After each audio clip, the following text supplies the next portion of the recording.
next theorem is, if W1 and W2 are subspaces of a vector space V over F, then we have to prove that dimension of W1 plus W2 is equal to dimension of W1 plus dimension of W2 minus dimension of W1 intersection W2. Now this is an exercise for you to show that W1 plus W2 is also a subspace, and we have I think already proved it. So this you will do yourself. I'll prove the dimension part. So to prove the dimension part, let us assume that B1 is equal to W1, W2 up to, let us say, WR is basis of W1 intersection W2. So what does this mean? How many elements are here? R. So this means dimension of W1 intersection W2 is equal to R. Now since B1 is basis of this, so it means B1 is linearly independent set of W1 intersection W2. Now what is W1 intersection W2? It is W1 and W2. So it means B1 is linearly independent set of W1 and B1 is linearly independent set of W2 also. Therefore, use this extension theorem that we did earlier. Any linearly independent set in vector space can be extended to bit spaces. So if B1 is linearly independent set of W1, it is linearly independent set of W2. So it means B1 can be extended to be a basis of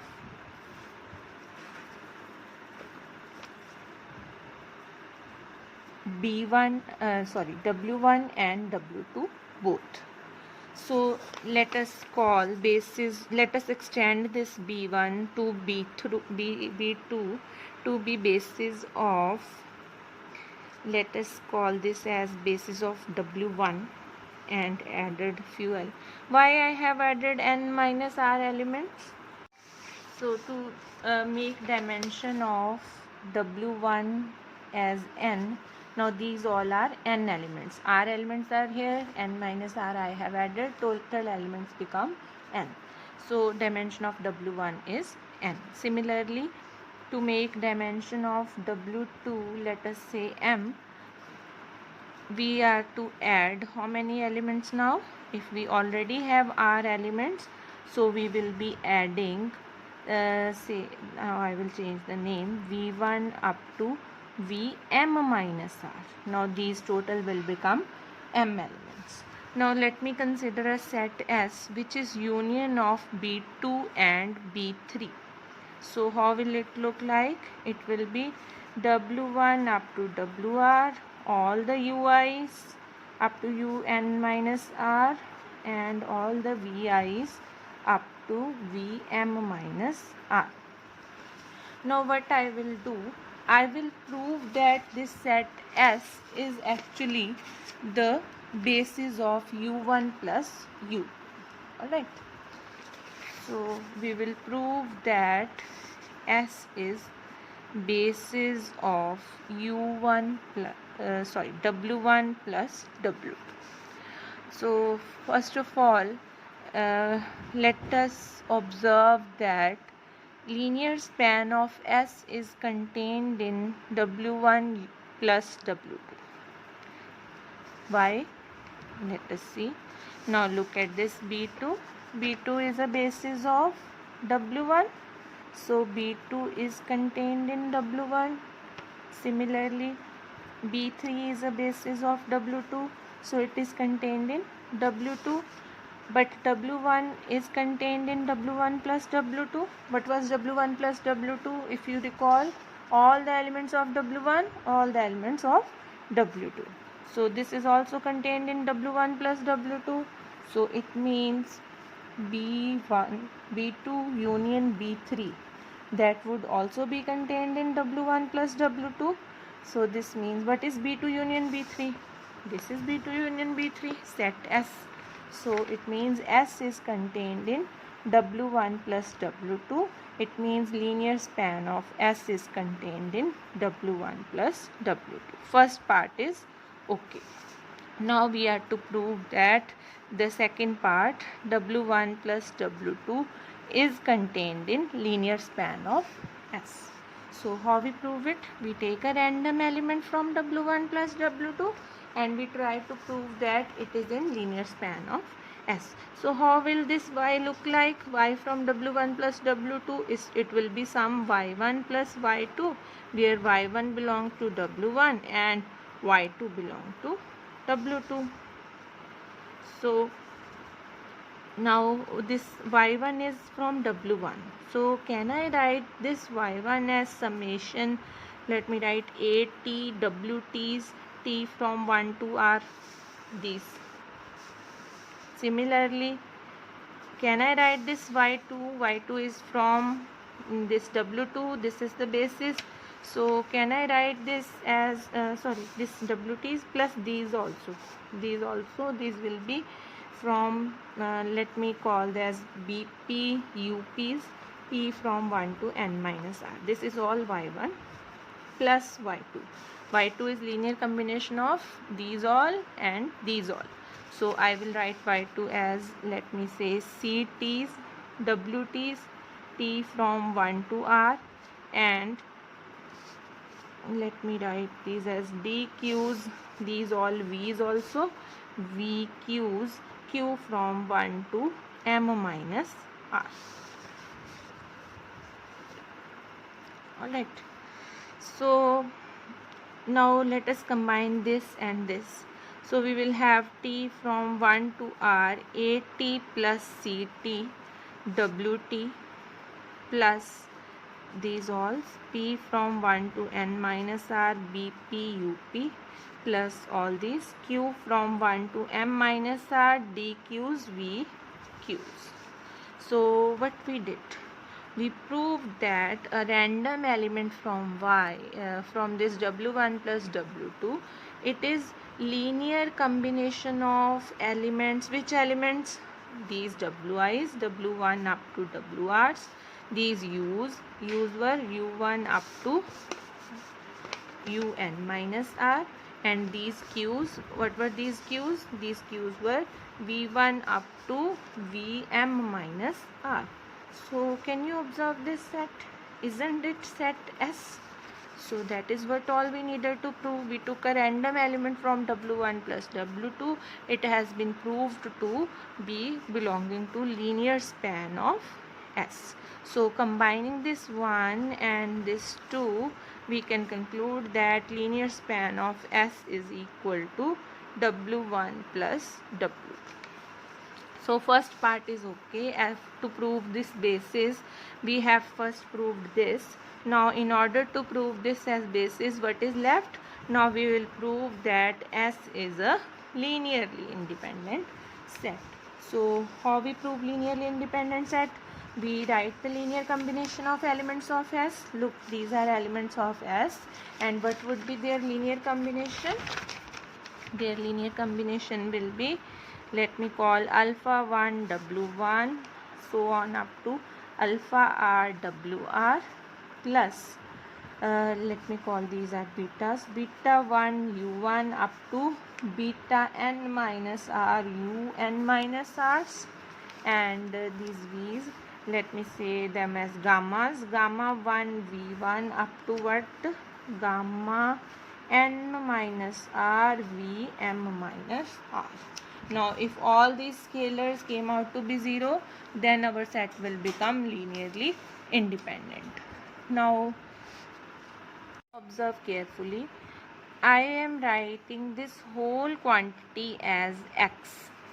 So this is X plus gamma 1 V1 up to gamma m minus R VM minus R is equal to 0, where our X is alpha 1 W1 up to alpha R WR plus beta 1 U1 up to beta n minus R UN minus R.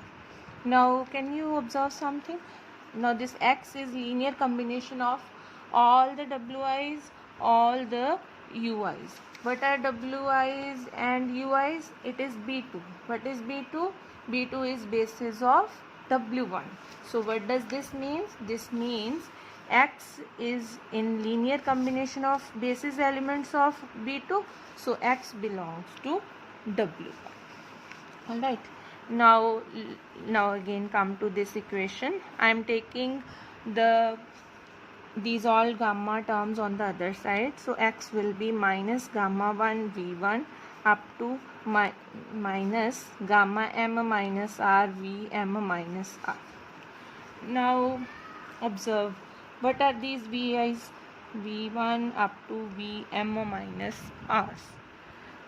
These are from here, these are the elements of basis of this w2.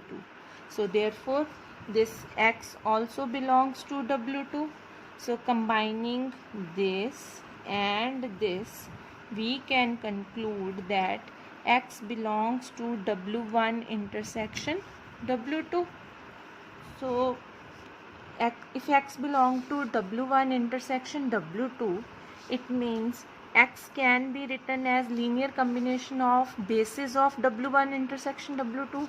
Now observe, what was basis of w1 intersection w2? It was w1 w2 up to wr. So we can write our x as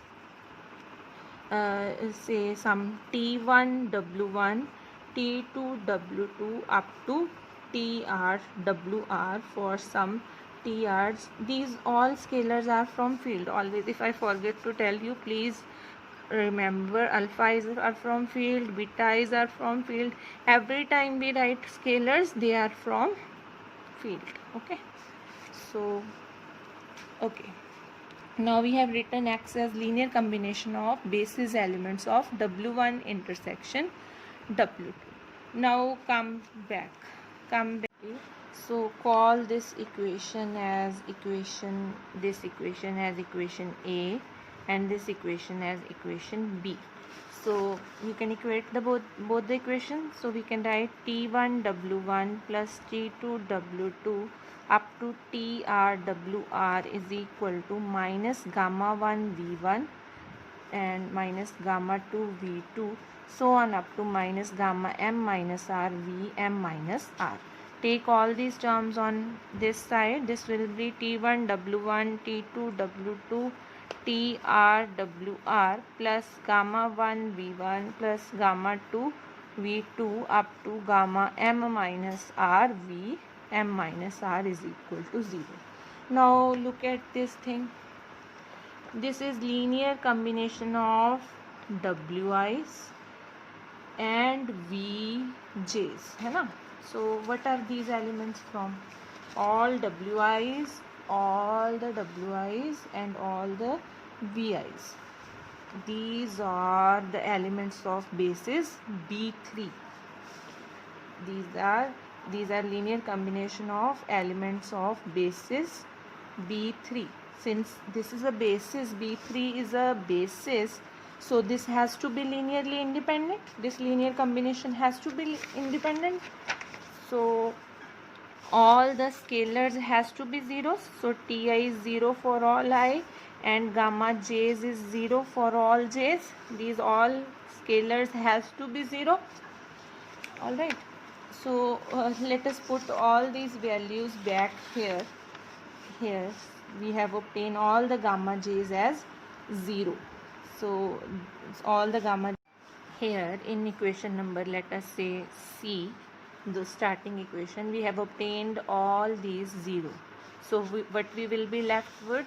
We will be left with equation number C becomes alpha 1 W1 up to alpha R WR plus beta 1 U1 up to beta N minus R U N minus R. Remaining terms have become zeros because of this thing. We have proved that these all TI's and all gamma J's are 0. Now observe, what are these elements? All the WI's, all the UI's.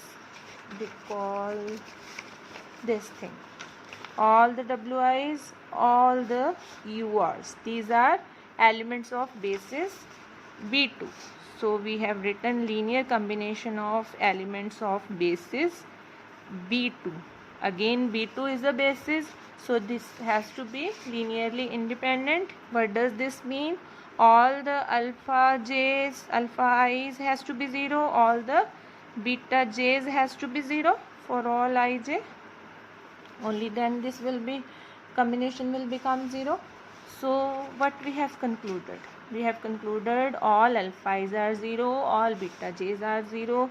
Let me use some another notation, k for here, and let us say s here, ks. ij I have already used, so in order to reduce the confusion I am using ks. So these all are 0, these all are zeros, these all are 0. So all alpha k's are 0, all beta s are 0, all gamma j's are 0. So what about C? It means this, what was C? C was linear combination of elements of S. So it means S is linearly independent. So what we proved? We have proved that S is linearly independent. Linear span of S is equal to W1 plus W2. So it means S is basis of W1 plus W2.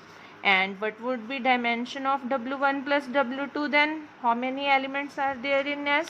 Let us come back to S. So this is our S. So we are having R elements as W's. So I have written R and n minus R from here, n minus R from here, and how many V's? V's are m minus R's. So m minus R from here. So what we obtained? 1 R would cancel, n plus m minus R. Now what was n? Look here. N was dimension of W1, m was dimension of W2. What was R? R was dimension of W1 plus W2. So dimension of W1 plus dimension of W2 minus dimension of W1 intersection W2. That's it.